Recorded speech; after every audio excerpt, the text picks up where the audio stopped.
Basically when जब मैंने सोचा कि आपने बोला कि you have to say something about mister Raju. Shikha ji की तरह से मैं कभी उनसे मिला नहीं। And basically I belongs to Agra, तो मुझे ये तो पता है कि वो कानपुर से हैं। तो जहाँ तक मैं देखता हूँ कि ही इज सफल, एक सक्सेसफुल पर्सन है। तो सक्सेस असल में होती क्या है? सफलता कहाँ से स्टार्ट होती है या कहाँ से शुरू होती है? तो हम देखते हैं कि सफलता के एक दो या 10 या हजार मीनिंग नहीं, बल्कि करोड़ों मीनिंग होते हैं। अब अगर मैं सबसे पहली सफलता देखूं, तो आपको बड़ा अजीब लगेगा कि सबसे पहली सफलता हमारी स्टार्ट होती है या प्रारंभ होती है हमारे रोने से। रोने का मतलब हमारे जन्म से। अगर जन्म लेते समय बच्चा नहीं रोता है, इसका मतलब हमारा जन्म सफल नहीं हुआ।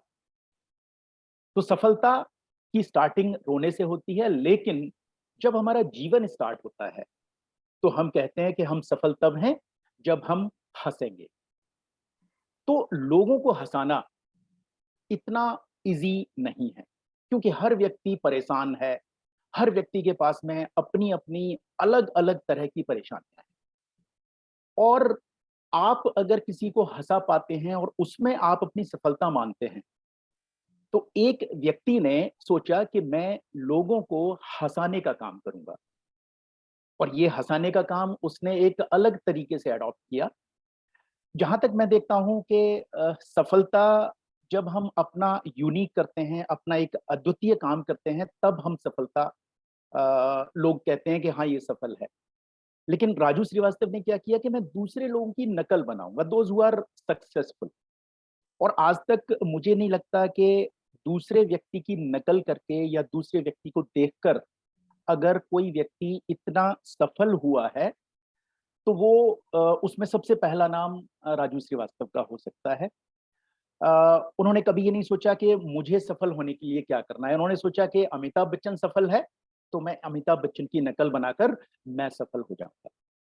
जहां तक मेरी अपनी थिंकिंग है, मैं ये सोचता हूँ कि दूसरे व्यक्ति की नकल करके बहुत ही, मतलब 1 या 2% लोग ही सफल हो पाते हैं।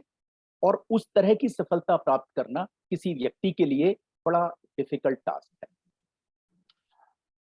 दूसरे, मुझे बिल्कुल फिक्र नहीं करनी है कि मुझे सफल होने के लिए क्या करना है। अमिताभ बच्चन या दूसरे जो कॉमेडी, दूसरे जो सफल लोग हैं, चाहे वो लालू यादव हों या दूसरे ऐसे लोग हों, वो सफल हैं। बस अब मुझे उनकी मिमिक्री या उनकी आदत को, अच्छा दूसरा, जब आप आवाज देखेंगे, हालांकि ये गॉड गिफ्ट हो सकती है, ईश्वर का आशीर्वाद हो सकता है, लेकिन उस आवाज को निकालने के लिए अपने गले को हमेशा तैयार रखना।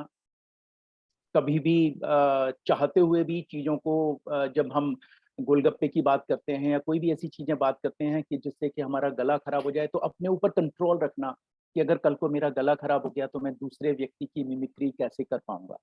और एक साथ 1 या 2 या 4 लोगों की मिमिक्री या आवाज निकालना नहीं, बल्कि दसियों लोगों की आवाज निकालना, this is not so very easy task.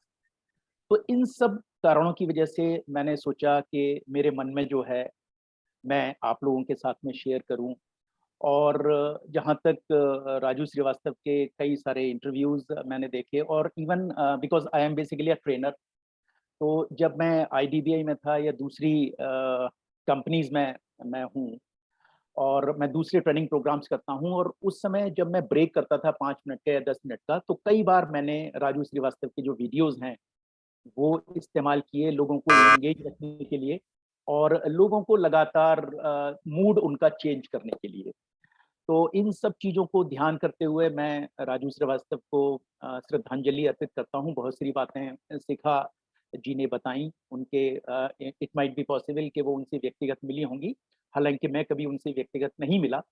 तो इन सारी चीज़ों को देखते हुए हम उन्हें अपनी एक तरह से कहना चाहिए कि श्रद्धांजलि अर्पित करते हैं, और हम आशा करते हैं कि उनका जो काम है वो हमेशा जीवित रहेगा, क्योंकि जैसा टाइटल था कि जिसकी मस्ती जिंदा है उसकी हस्ती जिंदा है। धन्यवाद।